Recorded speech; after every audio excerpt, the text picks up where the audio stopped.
우리 지난 주일부터 믿음에 대한 시리즈 설교를 시작했는데 우리 첫 시간에 믿음을 선택하라 이런 말씀을 드렸습니다. 믿음 그리고 두려움 우리가 선택하기에 따라서 달라지는데 이 두 가지의 공통점이 있다 그랬죠. 두 가지 다 보이지 않는 것을 믿는 것이다 이렇게 말씀을 드렸어요. 우리 두려움은 부정적인 것을 믿는 겁니다. 참 믿음은 긍정적인 것을 믿으라고 우리에게 말씀하고 있어요. 우리가 무엇을 선택하느냐에 따라서 믿음의 삶을 살 수도 있고 또 불신앙과 두려움의 삶을 살 수도 있게 됩니다. 그래서 믿음을 선택한다 하는 것은 구체적으로 어떤 행동을 하는 것인가 이번 주와 다음 주에 거쳐서 말씀드릴 건데 먼저 믿음을 선택한다는 것은요 길을 만들어 걷는 믿음의 행동을 보이는 것을 말합니다. 오늘 1절 말씀에 보니까 수일 후에 예수께서 다시 가버나움에 들어가시니 그랬어요. 마가복음 1장 21절에 보면 가버나움 회당에서 가르치시고 또 귀신을 내어 쫓으시고 그리고 전도 여행을 하시고 다시 가버나움으로 들어오셨다. 이것을 알 수가 있는데 2장 1절 보니까 예수께서 집에 계시다는 소문이 들린지라 이렇게 기록되어 있습니다. 오직 여기 한 곳만 우리 복음서에서 예수님이 계신 집에 대해서 언급하고 있어요. 또 마태복음 9장 1절에 가보면 예수님이 계신 그곳을 본 동네, 가버나움을 본 동네라고 이렇게 표현하고 있습니다. 그러니까 베드로와 안드레가 제자로서 부름을 받기 전에 살았던 곳도 이거 가버나움이고요. 세간에 앉아있던 알페오의 아들 레위를 부르실 때도 이 가버나움에서 부르셨어요. 예수님께서 여기서 중풍병에 걸린 백부장의 하인, 또 열병으로 누워 있었던 베드로의 장모, 더러운 귀신 들린 사람, 그 밖에 많은 병자를 고쳐주신 곳이 바로 이곳 가버나움입니다. 또 그 회당에서 가르치시기도 했어요. 작년 9월에 성지순례 갈 때 기억나시죠? 가버나움 회당에 갔어요. 저쯤이 베드로 장모 집이었을 거다. 가이드하는 목사님이 알려줬어요. 기억나시죠? 그곳입니다. 많은 기사와 이적을 행하셨는데 실제로 이 가버나움 사람들은 완악했어요. 잘 믿지 않았습니다. 마태복음 11장에 오직하면 이런 말씀이 있어요. 가버나움아 내가 하늘까지 높아지겠느냐? 음부까지 낮아지리라. 내가 내게 행한 모든 권능을 소돔에서 행하였더라면 그 성이 오늘까지 있었으리라. 얼마나 완악하고 안 믿었으면 이런 말씀하셨겠어요. 고린도전서 1장에 가보면 유대인은 표적을 구하고 헬라인은 지혜를 찾으나 우리는 십자가에 못 박힌 그리스도를 전하니 유대인에게는 거리끼는 것이요 또 이방인에게는 미련한 것이로되 이렇게 말씀합니다. 이 이야기를 바울 사도가 왜 했을까요? 많은 기사와 표적을 구했던 유대인들이 표적을 보았다고 예수님을 잘 믿었냐? 아니잖아요. 우리가 오늘날 믿음 생활하면서 기적을 구합니다. 그런데 표적을 보고 기적을 체험하면 더 잘 믿을 것 같지만 사실은요, 계시의 말씀을 그대로 믿고 받아들이는 것보다 더 분명하고 확실한 것은 없어요. 여러분, 말씀으로 깊이 들어가시기를 바랍니다. 이 가을에 하나님 말씀에 깊이 들어가셔서 이 말씀이 주는 위로와 유익과 지혜와 권능을 체험하는 우리 믿음의 성도들 다 되시기를 주님의 이름으로 축복합니다. 우리의 인생에는 반드시 장애물이 있어요. 장애물 경주 해보셨어요? 하나 넘고 또 넘고 계속 넘어가잖아요. 마치 그 장애물 경주처럼 인생에 한 문제가 풀린 것 같으면 또 다른 문제가 찾아오고 또 다른 문제가 찾아오고 그래서 우리 인생이 마치 장애물 경주와 같다 이렇게 표현하기도 합니다. 때로는 잘 넘어갈 때도 있어요. 그런데 때로는 넘지 못해 걸려 넘어져 아파할 때도 있어요. 평생 동안 신체의 혹은 정신의 장애를 가지고 살아가는 사람도 있습니다. 또 이별을 통해서 슬픔의 장애를 만나는 사람들도 있게 되지요. 오늘 본문에는 어떤 장애가 나옵니까? 중풍병자를 메고 예수님 앞으로 가려고 했으나 4절 말씀에 보니까 무리 때문에 예수께 데려갈 수 없으므로 이렇게 기록되어 있네요. 많은 군중, 예수님을 만나고자 혹은 구경하고자 나왔던 그 많은 사람들이 인간 벽이 돼가지고 예수님께 이 병자를 데리고 나갈 수 없는 장애물이 되었던 겁니다. 자, 여러분, 때로는요, 우리가 주님을 만나는 일에 사람이 오히려 장애물이 될 수 있다 하는 것도 한번 생각해 봐야 돼요. 하나님의 거룩한 일을 행하는 데 있어서 사람들에 의해서 회방을 받을 수 있다는 말입니다. 그래서 예수께서 십자가에 달리실 것을 예언하셨을 때에 수제자라고 하는 베드로가 말렸어요. 주여, 그리 마옵소서. 그때 예수님께서 호통하시죠. 베드로에게 이르시되 사단아, 내 뒤로 물러가라. 너는 나를 넘어지게 하는 자로다. 내가 하나님의 일을 생각하지 아니하고 도리어 사람의 일을 생각하는도다. 이렇게 말씀하십니다. 그냥 인간적인 정 때문에 선생님 그렇게 하지 마세요 얘기한 것이겠지요. 그런데 그것보다 더 중요한 것은 하나님 앞에서 하나님의 뜻을 실천하면서 살아가는 것이 더 중요하기 때문에 사람의 생각 가지고 방해하지 말아라 이렇게 말씀하시는 거예요. 중풍병자와 그를 메고 있던 네 사람이 모인 군중으로 인해서 예수님께 나아가기를 포기했나요? 아니죠.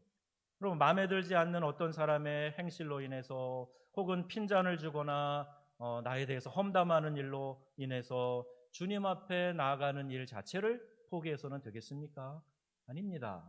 오히려 이런 장벽이 있다는 것을 알고 멋지게 잘 넘어야 되겠다 이렇게 생각을 해야지요. 사실 믿지 않는 사람들은요, 복음 그 자체보다 복음을 전하는 사람에게 더 주목하게 되어 있어요. 그래서 믿는 자들은 본이 되는 삶을 살아야 된다는 거죠. 우리의 정체성 자체가 빛이요 소금이죠. 그래서 우리가 세상에서 그렇게 살라고 말씀하시는데 이 말씀 염두에 두고 내가 더 잘 살아서 불신자들이 예수님 믿고 싶은 마음 들게 해야 되겠다. 교회로 가고 싶은 마음 들게 해야 되겠다. 이런 마음 가져야 된다는 거예요. 또 예수 믿는 사람들은 다른 형제 자매들을 볼 때 보여지는 그 연약한 모습만 바라보는 것이 아니라 질그릇같이 연약한 그 사람 속에 있는 보화와 같은 예수 그리스도, 영으로 임하여 계시는 우리 하나님, 그걸 생각하면서 귀한 존재라고 여겨야 됩니다. 그 연약함만 바라보고 있으면 우리가 시험에 빠질 수가 있기 때문이에요. 그러므로 믿음의 사람들은 내 앞에 어떤 사람의 장애물이 있다고 할지라도 주님 앞에 나아가는 일을 게을리해서는 안 됩니다. 사람의 장애물, 상황의 장애물 있어도 내가 마음으로 열정으로 주님을 꼭 만나야 되겠다. 이런 의지를 가지고 나갈 때 우리 주님 만나 주실 줄로 믿습니다. 성경에 예수님을 만나려는 간절한 마음을 가진 사람들이 기적을 체험했던 것을 우리가 알 수 있지요. 삭개오 세리장이죠. 그런데요, 이 돌 무화과 나무 위로 감람나무 위로 올라갑니다. 그리고 예수께서 지나가실 때 구경하려고 그분을 좀 바라보고 만나고 싶어서 이런 열심을 가지고 올라가게 되었던 거죠. 혈류증 앓던 여인이요, 12년 동안 고통 중에 있었어요. 그런데 살짝 예수님 뒤에 가서 그 옷자락만이라도 내가 손을 대야 되겠다, 이런 마음을 가지고 간절히 사모함으로 예수님 앞으로 나갑니다. 날 때부터 소경이었던 바디메오, 사람들이 막 핀잔을 줘 조용히 해 이놈아 막 그러는데도 더욱 소리질러 이르되 다윗의 자손이여 나를 불쌍히 여기소서, 그리고 막 외쳤던 거예요. 예수님이 가시던 걸음을 멈추고 그의 눈을 뜨게 해주셨어요. 오늘 본문에 나오는 중풍병자, 그 친구들 지붕 위로 올라갑니다. 아니, 사람을 넷이 달아매고 지붕 위로 올라가는 거 쉽겠습니까? 엘리베이터 타고 올라가는 거 아니에요. 근데 지붕 위로 올라가요. 그리고 지붕을 뜯어내서 침상을 내릴 정도로 간절한 마음을 가지고 주님 만나기를 원했어요. 여러분, 상황이 어떻든 여러분이 예수님 만나려고 하는 간절한 마음이 있어지기를 우리 주님의 이름으로 축원합니다.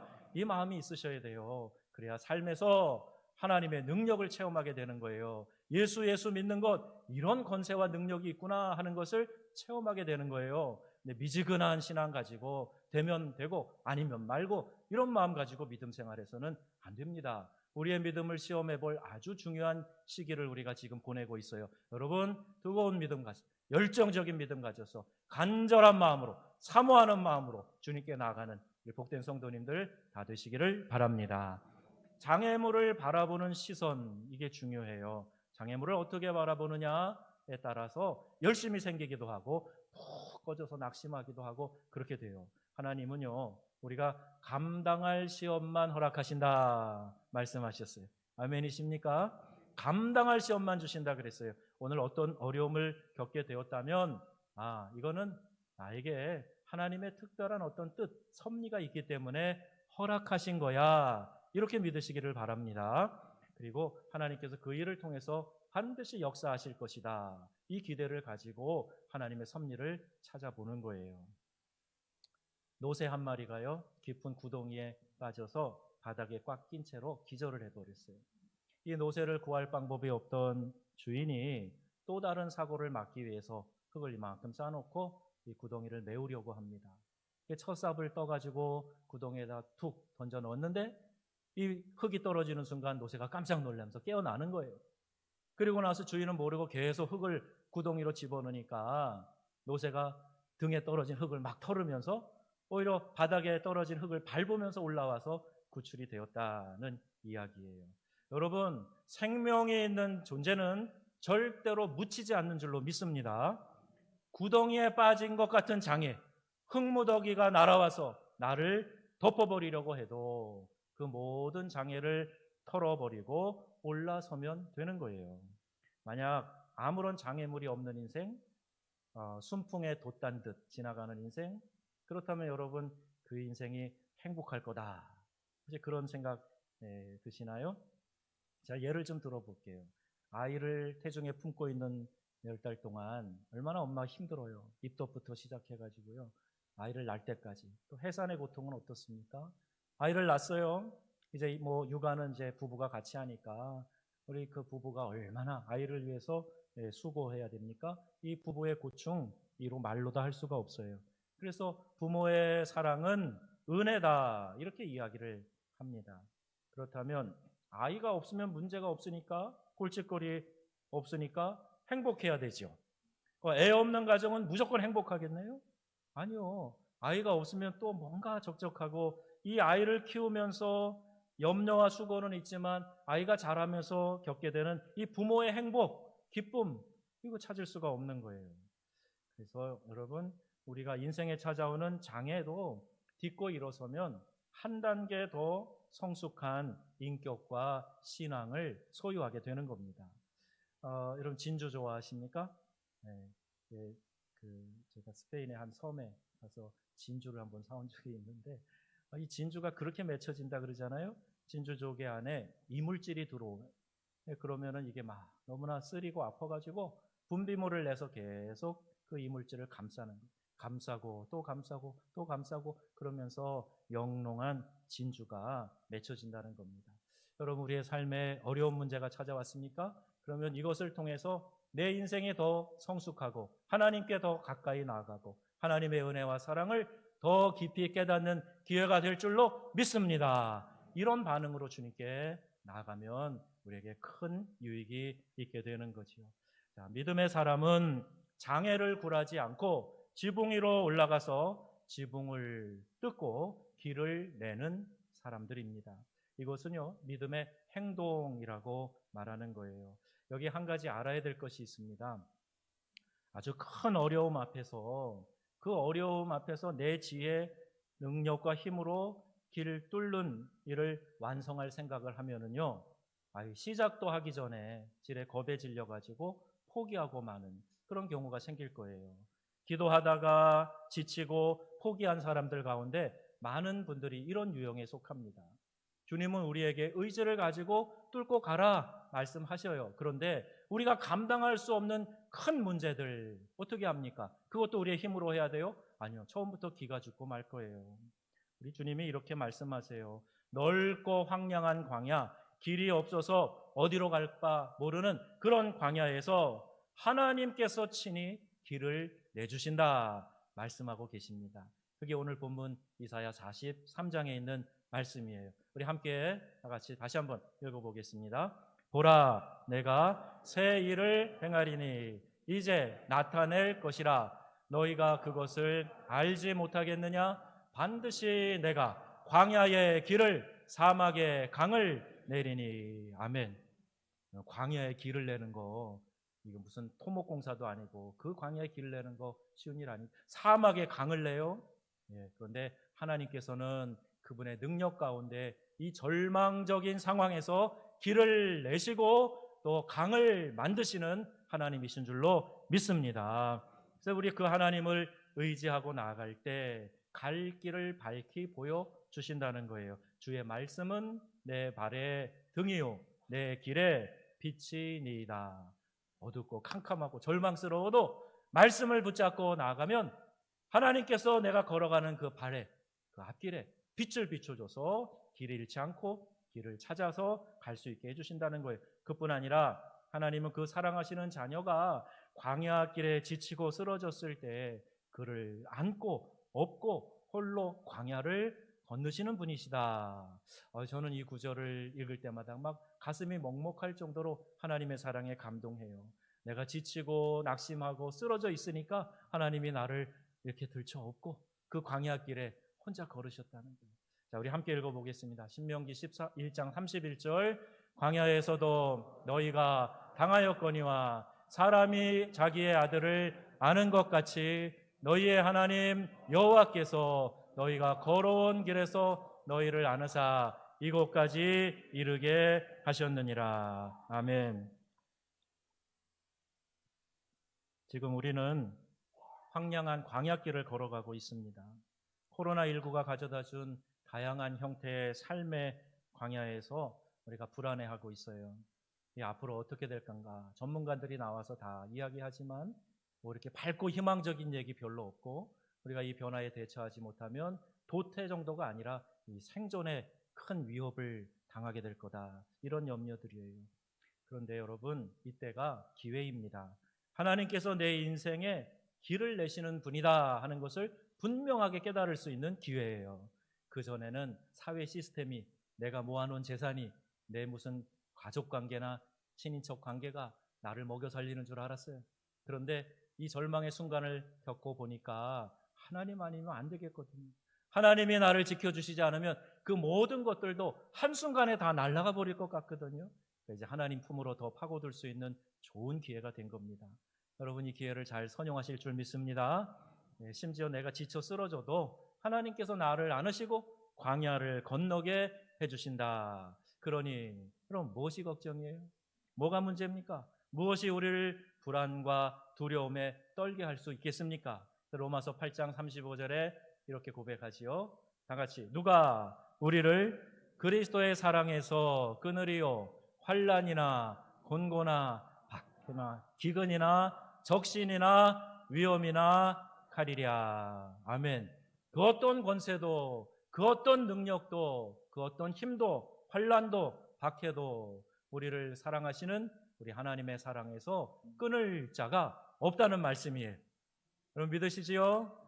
그 확신을 가지고 우리가 나아갈 때 그 어떤 두려움과 위험에서도 하나님을 사랑하고 그 뜻대로 부르심을 입은 하나님의 자녀는 안전하게 보호될 줄로 믿습니다.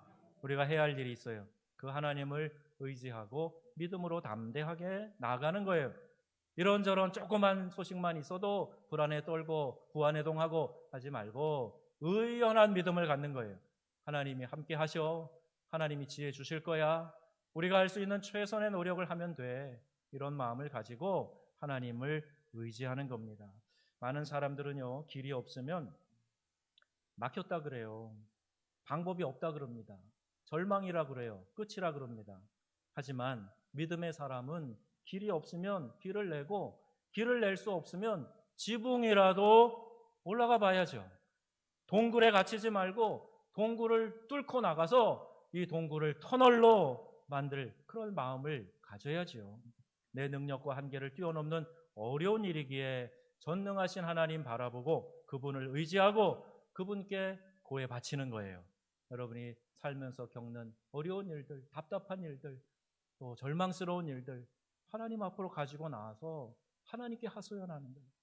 하나님 친정엄마 만나서 다 사랑하는 딸이 그 품에서 다 이야기 쏟아내듯이 여러분 하나님 앞에서 여러분 안에 맺힌 것들, 이 안에 불편한 것들 하나님께 다 쏟아내고 하나님의 위로와 하나님의 능력을 받는 그런 일이 우리에게 주어진 특권이란 말이에요. 여러분 하나님 사랑하십니까? 네. 하나님의 자녀된 우리는요, 하나님께서 우리에게 이런 권세를, 특권을 주셨다는 거, 이게 하나님의 자녀된 권세인 줄로 믿습니다. 제가 프랑스에 8년 살면서요, 그 사람들 이렇게 가만히 보니까 이런 특징을 가지고 있더라고요. 다수가 하는 일을 그냥 따라하는 것보다는요, 소수의 개성과 선택을 아주 중요하게 생각하는 문화예요.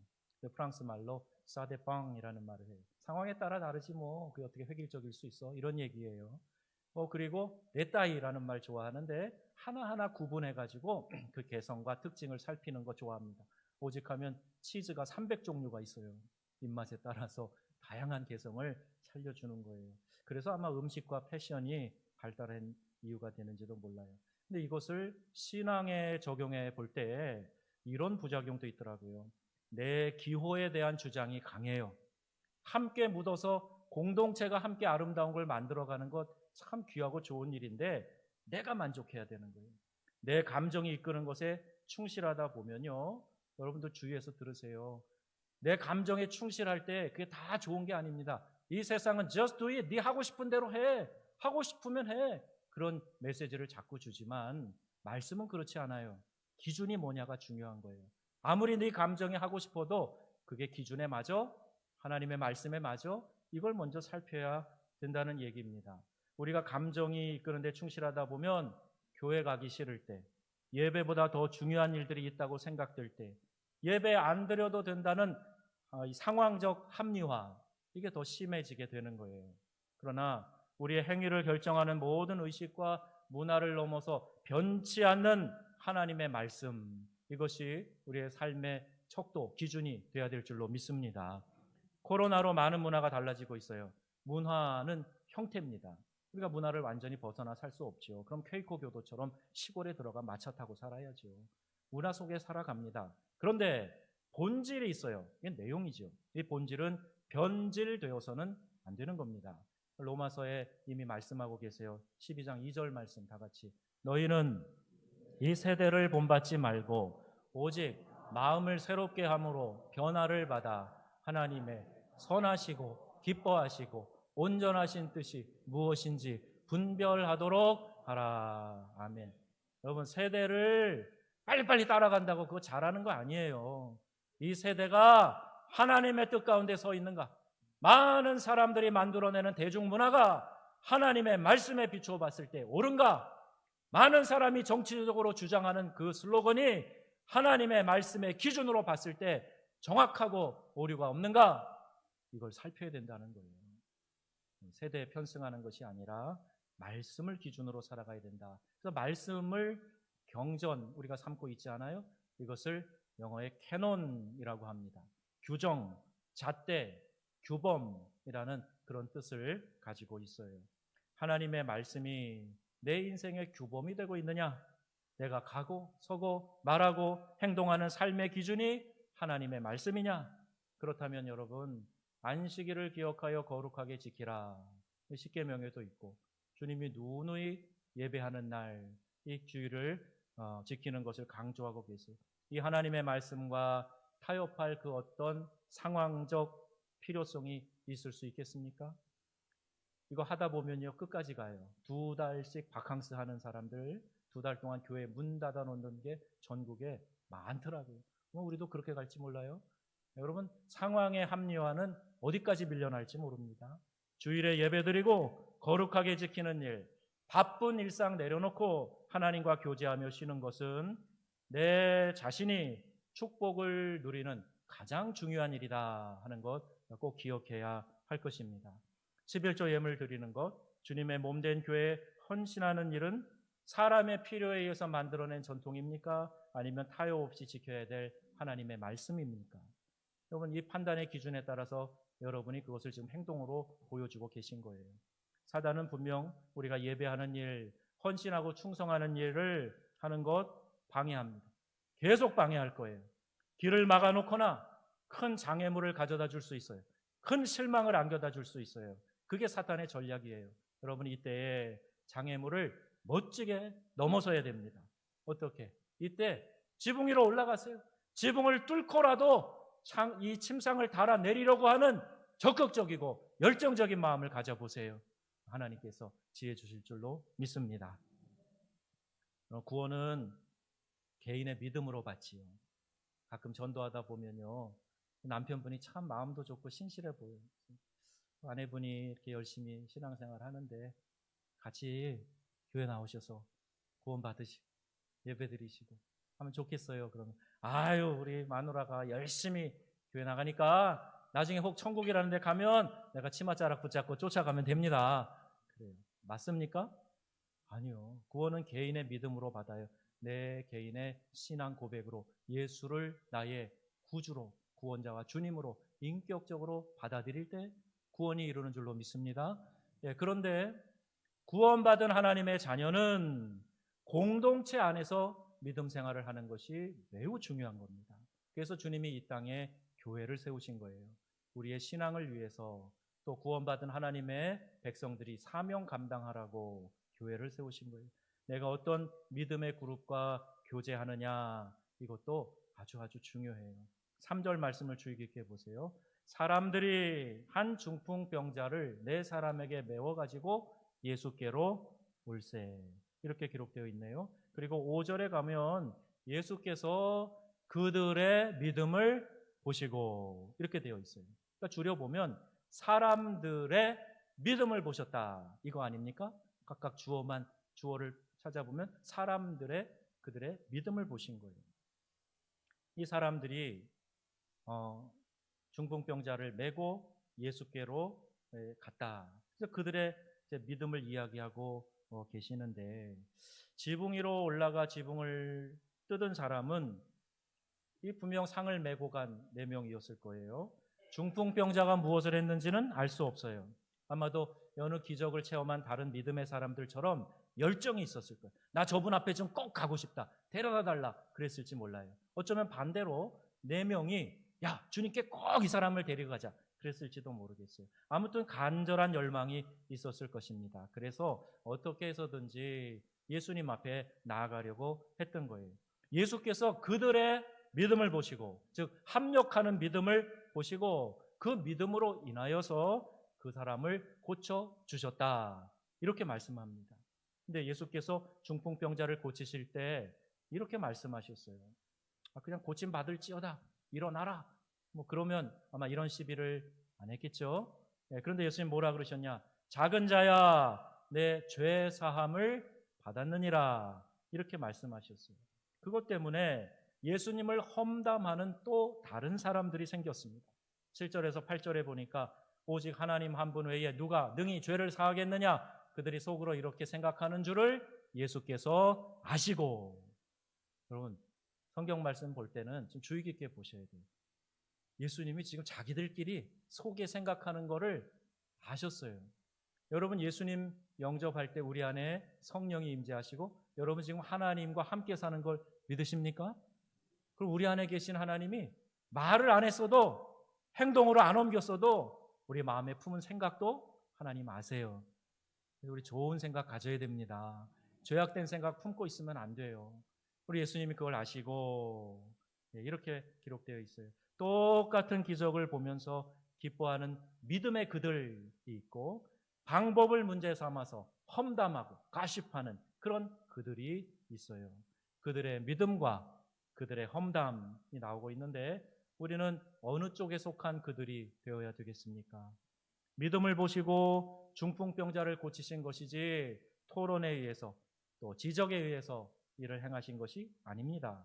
주님의 마음을 움직이는 것도, 또 사람들의 마음을 움직이는 것도 꼬집어주는 말이 아니라 믿어주는 믿음에 있는 겁니다. 이민교회 목회할 때 늘 불만이 많은 여집사님이 계셨어요. 나쁜 의도는 아니에요. 그분이 생각이 많고 열정이 있다 보니까 이것도 이랬으면 좋겠다, 저것도 저랬으면 좋겠다, 그냥 불만스러운 얘기가 그렇게 많아요. 오늘 신방을 갔다 왔는데 이분이 은혜를 받았고요, 말씀을 깨달은 후에 저에게 장문의 이메일을 보냈어요. 요약하면 이런 내용입니다. 이제 불만족스러운 것을 말하지 않겠습니다.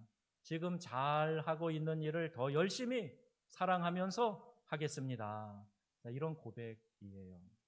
여러분, 누구나 자신들의 경험, 기호에 의해서 생각하는 바람이 왜 없겠습니까? 목회하는 목사는 성도들에게 바람이 있어요. 성도들은 또 목회자에게 바람이 있을 거예요. 여러분이 속한 어느 공동체도 마찬가지입니다. 가족 공동체도 마찬가지예요. 우리 엄마 아빠 이랬으면 좋겠다. 내 자녀들 이랬으면 좋겠다. 그런 바람이 왜 없겠습니까? 하지만 믿어주는 것, 격려해주는 것, 이게요, 열이라면 9이 돼야 되는 거예요. 칭찬해주고 격려해주고 믿어주고 협력해주고 그러면서 좋은 분위기에서 기회가 되었을 때 아쉬운 것도 가끔 건설적인 이야기를 해주고 해야 합니다. 범사에 지적하고 고치라고 말하면 그거 듣는 사람 힘을 잃게 될 가능성이 높아요. 이 원리는 자녀 교육에도 적용되고 모든 대인관계에 다 적용되는 거예요.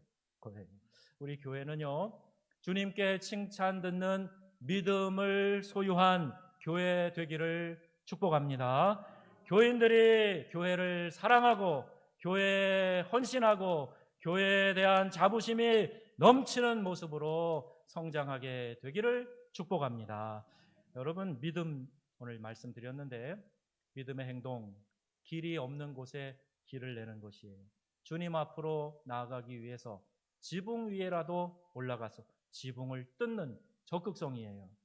하나님께서 길이 안 보이는 절망적인 상황에서도 길을 내어주실 것이다 라는 사실을 믿고 그 믿음으로 담대하게 나아가는 것이 믿음의 행동입니다.